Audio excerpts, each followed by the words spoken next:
16 বছর পর স্বাভাবিক রাজনৈতিক কার্যক্রমে ফিরছে জামায়াত। তাই আসন্ন সংসদ নির্বাচনে অগ্নি পরীক্ষায় কোনো ছাড় দিতে রাজি নয় দলটি। নির্বাচন নিয়ে জামায়াতে ইসলামীর চলছে দুই ধরনের প্রস্তুতি।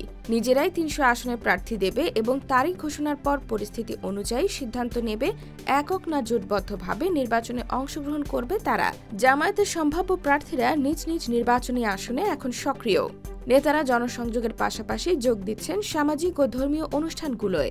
ঐক্য ও শান্তির বার্তা দেওয়ার সঙ্গে সঙ্গে দিচ্ছেন নানা প্রতিশ্রুতিও।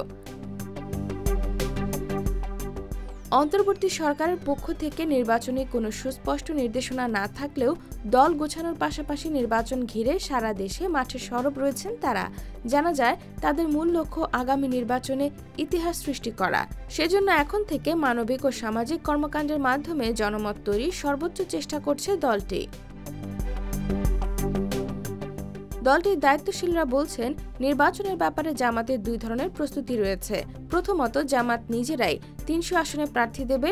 দ্বিতীয়ত, নির্বাচনের সময় যখন আসবে তখন যে পরিস্থিতি বিরাজ করবে সেই পরিস্থিতির আলোকে সিদ্ধান্ত নেওয়া হবে।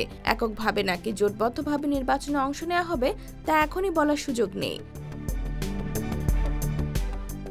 জামায়াতে ইসলামীর একাধিক সূত্র জানিয়েছে, ত্রয়োদশ জাতীয় সংসদ নির্বাচনের জন্য ইতোমধ্যে তাদের 2 শতাধিক আসনে দলীয় সম্ভাব্য প্রার্থী চূড়ান্ত হয়ে গেছে। বাকি আসনের প্রার্থী তালিকা বাছাইয়ের প্রক্রিয়া চলছে।